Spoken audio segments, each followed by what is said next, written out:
Pasamos al siguiente tema, que es, bueno, viene a ser las posibles secuelas psicológicas tanto a corto como a largo plazo. Y, bueno, ¿cuáles son los cuadros más frecuentes o los más lógicos tras una etapa como esta, ¿no? Muchas personas afirman padecer estrés, así como una irritabilidad más atenuada, con actitudes hostiles hacia los seres queridos o al que tengan más cerca, básicamente. Además, se ha hablado de mucho de este síndrome de la cabaña, no sé si habéis oído hablar de él, de la agorafobia, de la hipocondría, que ha afectado tanto a personas con patologías previas como sin ellas. Y no sé, quería preguntar qué luz podéis dar acerca de estos temas y de estas afirmaciones. El famoso síndrome de la cabaña. Si quieres iniciar tú, por ejemplo, José Luis, en este caso. Bueno, pues la verdad es que hay tantos, supongo que mis compañeros me ayudarán porque es que no sé por dónde abordarlo. Bueno, quizás lo de la cabaña, no sé qué pensarán mis compañeros y compañeras, pero a mí me parece algo un poco sacado del Resplandor, ¿no? Que es la película que conocemos todos, que pasa eso, ¿no? Pero claro, la realidad de cada persona es muy diferente, ¿no? Y cada persona, y poco tiene que ver lo que pasa en la película de Resplandor o que lo que le pasa a leñadores con la vida urbana, ¿no? Y en la pandemia hay una gran distancia, ¿no? Y dependerá mucho del contexto, como comentábamos, ¿no?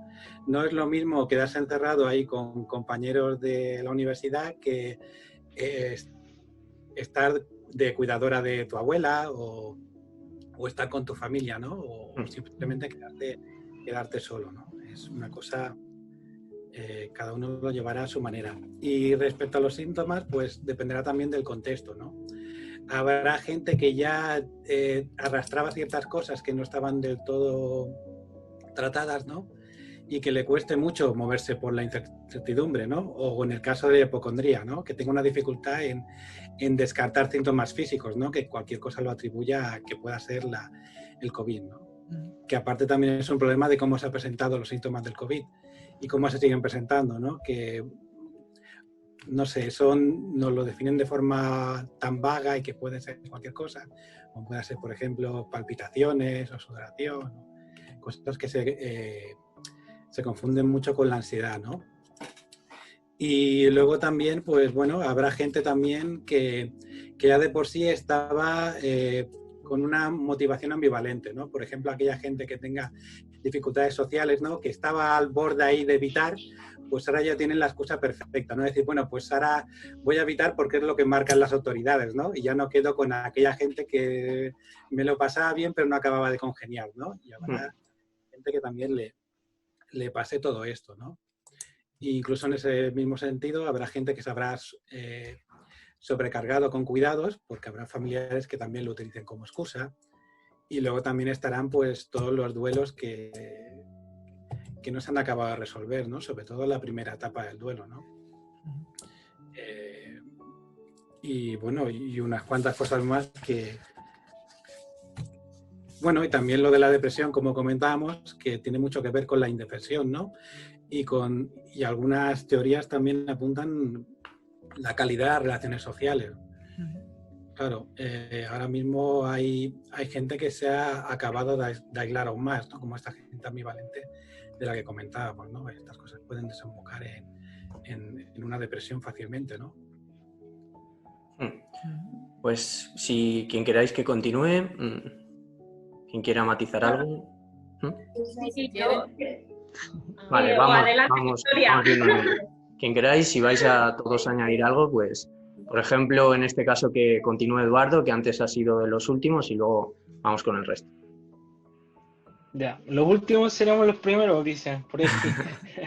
Bueno, yo comparto también un poco lo que ya señalaba José, ¿cierto? La verdad que hay literatura científica disponible, yo diría que como nunca antes, hay muchos reportes que están saliendo y que empezaron a salir desde diciembre a la fecha a partir de la experiencia en China y luego de lo que fueron sistematizando otros países. Si nos vamos a nivel global, la OMS ya estima que un 4% de la población en el mundo podría desarrollar algún tipo de trastorno de salud mental como consecuencia de la pandemia. Dentro de este mismo análisis se estima que entre un 15 y un 20% ¿cierto? Podría desarrollar trastornos de salud mental leves a moderados.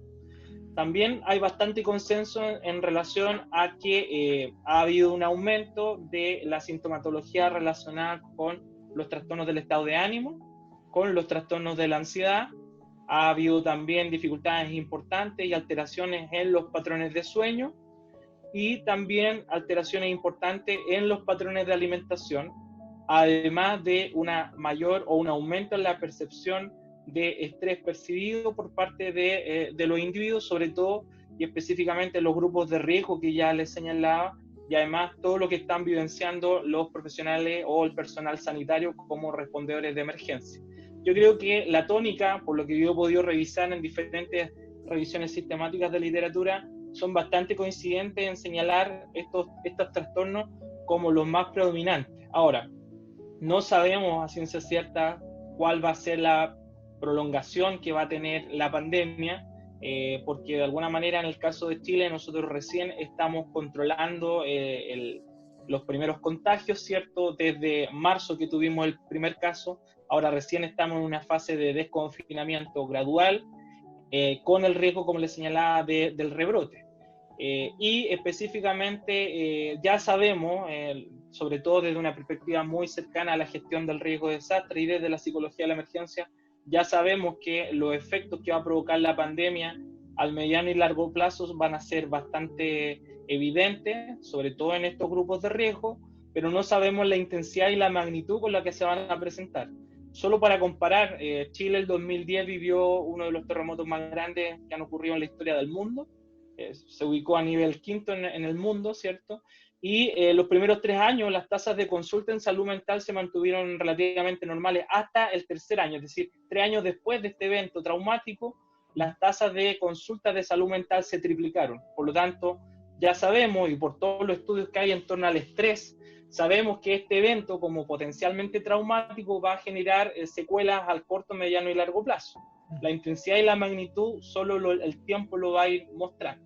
Así que ya algunos vaticinan que este sería un desastre lento, o como otros lo denominan, una sindemia, porque estamos vivenciando un conjunto de factores sociales, económicos, sanitarios y ambientales que nos están afectando de manera simultánea y que han puesto en jaque las capacidades y recursos de afrontamiento del individuo, de las comunidades y de los países. Y por último, para acotar, yo comparto lo que señalaba el colega previamente respecto al síndrome de la cabaña. La verdad que en el campo de la psicología, y con mucho respeto también, hay una tendencia importante a patologizar todas las conductas. Los psicólogos y psicólogas muchas veces caemos en colocarle a todo un nombre, a colocarle a todo un trastorno y a patologizar cualquier tipo de reacción. Lo cierto es que uno podría ser enfático en señalar que muchas personas han enfrentado este evento de la mejor manera posible, utilizando los recursos personales con los que cuentan, insisto, para un evento que para el cual nadie estaba preparado. Desde el punto de vista científico, el síndrome de la cabaña carece de bastante evidencia científica, de hecho no está considerado en ninguno de los manuales de clasificación diagnóstica, y más bien me parece que describe el comportamiento de ciertos grupos, en ciertos contextos, bajo ciertas condiciones, que no tienen tanta similitud probablemente con lo que estamos vivenciando hoy en día en el contexto de la pandemia provocada por el SARS-CoV-2, así que yo creo que hay que verlo con cautela y evitar generalizar esto como un trastorno que se va a instalar en nuestros países. Tu turno, Victoria, si quieres. Bien, no, totalmente de acuerdo con el tema del síndrome inventado. Probablemente haya un grupo de personas que lo haya vivido así o que lo esté viviendo así, pero no merece, me parece, generalizar. Como ya sabemos, va a depender mucho de esas características personales, ¿sí? De personalidad, y lo que haya de base un poco en esa persona, ¿no? Lo mismo para el tema de, bueno, cuáles son los síntomas prevalentes. También, como decía, creo que era José, va a depender de lo que ya la persona traía un poco, ¿no? Si tiene una tendencia a la ansiedad, bueno, esa ansiedad se va a ver impulsada por esta situación, como por otras situaciones estresantes, pero esta con mayor tendencia, lo mismo las personas que ya tenían algún episodio de depresión o tenían tendencia hacia ella. Acá lo que más se ha visto en mayores porcentajes son esas dos, la ansiedad y la depresión.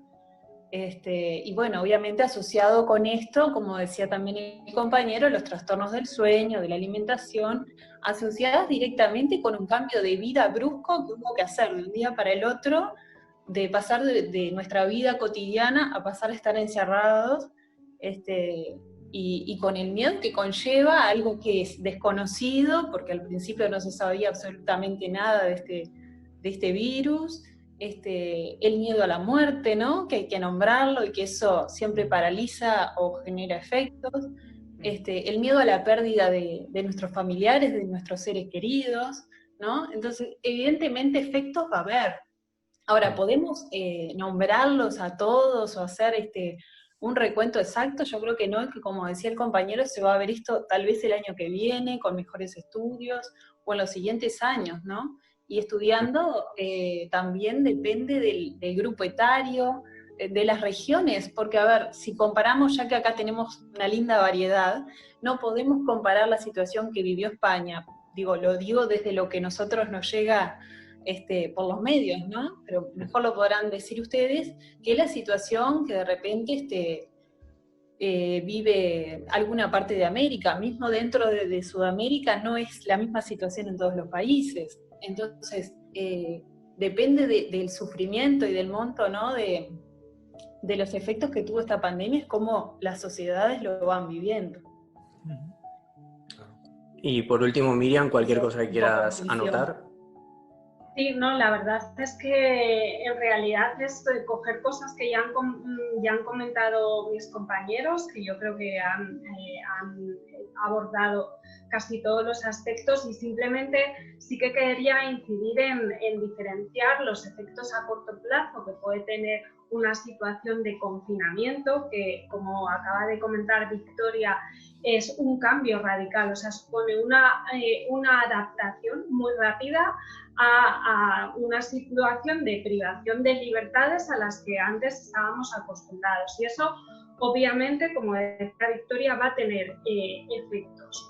Va a tener efectos en el estado de ánimo, va a tener efectos en cómo lidiamos con ciertas situaciones que igual antes no se daban, o con otras que sí se daban, pero que al estar confinados y todo el rato en el mismo entorno, las vamos a manejar peor. Es decir, esto hay que entenderlo, normalizarlo, y luego lo diferenciaría de unas consecuencias que pueden llegar más a medio o largo plazo. Es decir, una vez que salimos de una situación de confinamiento, nos enfrentamos a ir recuperando libertades y lo que pueda venir, que todavía es bastante incierto. Entonces, aquí los psicólogos tenemos que tener especial cuidado, como decía Eduardo, en patologizar. No debemos caer en patologizar cosas que podrían ser normales dadas las circunstancias que estamos viviendo.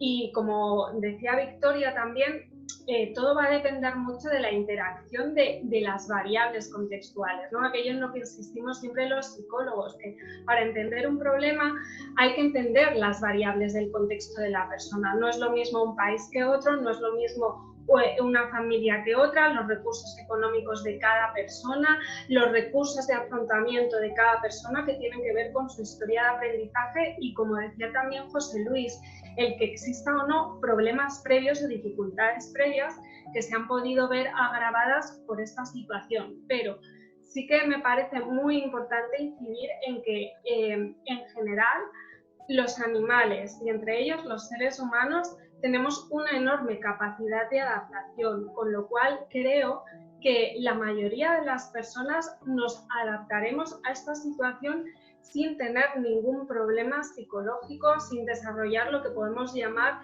problema psicológico. El enfrentarnos a una situación objetivamente aversiva no implica que directamente se vaya a desarrollar un trauma, y esto sí que creo que es importante incidir en ello, y además es tarea también de los psicólogos hacer un buen abordaje de esto y una buena divulgación sobre esto en los medios de comunicación, porque si no, se transmite o se puede transmitir la idea de que necesariamente las personas van a desarrollar un trauma, y esto no es así. Somos seres adaptativos y sobreviviremos a esto como hemos sobrevivido a muchas otras cosas. En general me refiero como población y a nivel individual. La gente tiene mucha capacidad de adaptación sin desarrollar lo que podríamos llamar problemas psicológicos. Y claro que sí que puede haber dificultades, pero en gran medida las personas se terminarán adaptando a esta nueva situación, y los problemas que han surgido a lo mejor durante el confinamiento irán progresivamente desapareciendo en la mayoría de los casos. Obviamente habrá personas que necesiten ayuda y sería lo más lógico buscarla si de verdad hay algo que interfiera en el correcto desarrollo de su vida y la vuelta a la normalidad. Pues, vamos, dicho todo esto, no sé si alguien quiere objetar alguna cosa, alguna réplica o algún matiz. Bueno, una cosa sí que podría añadir.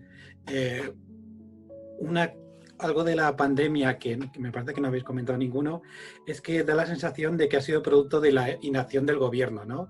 Que también le añade un plus de incertidumbre, ¿no? De decir, bueno, pues el gobierno podía habernos salvado, ¿no? Hay mucha gente que tiene esa sensación.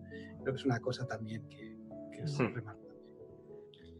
Luego lo abordaremos también un poquito de perfil, pero bueno. Si queréis pasamos al siguiente tema. Si no queréis añadir ninguna cosa más, pasamos. Estás muteado, Eduardo. Ahora. Estaba viendo si estaban atentos a la conversación.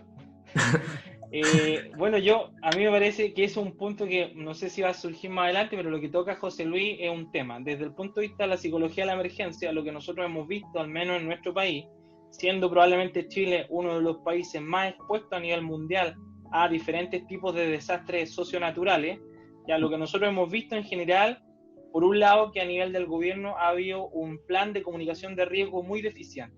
Es decir, se ha improvisado mucho, la comunicación de las medidas sanitarias ha sido a ratos difusa, sobre todo durante las primeras semanas en las cuales aumentaron los casos, ¿cierto? Y además la planificación estratégica de la red asistencial también fue reactiva, porque probablemente Chile, al igual que muchos países en el mundo, probablemente no dimensionaron la magnitud, la velocidad y las características con las que evolucionaba el SARS-CoV-2. Entonces, por un lado, tenemos ya cierta certeza de que no ha habido un plan de comunicación de riesgo eficaz, se ha caído en cierto exceso en la improvisación, lo que ha expuesto innecesariamente a mucha gente, sobre todo a aquellos grupos más vulnerables que están en situaciones de riesgo, a malas decisiones, ¿ya? Y en tercer lugar, creo que también tenemos que reflexionar sobre cuáles son los desafíos que van a enfrentar nuestros países de cara al futuro, sobre todo en cómo potenciamos o implementamos una política pública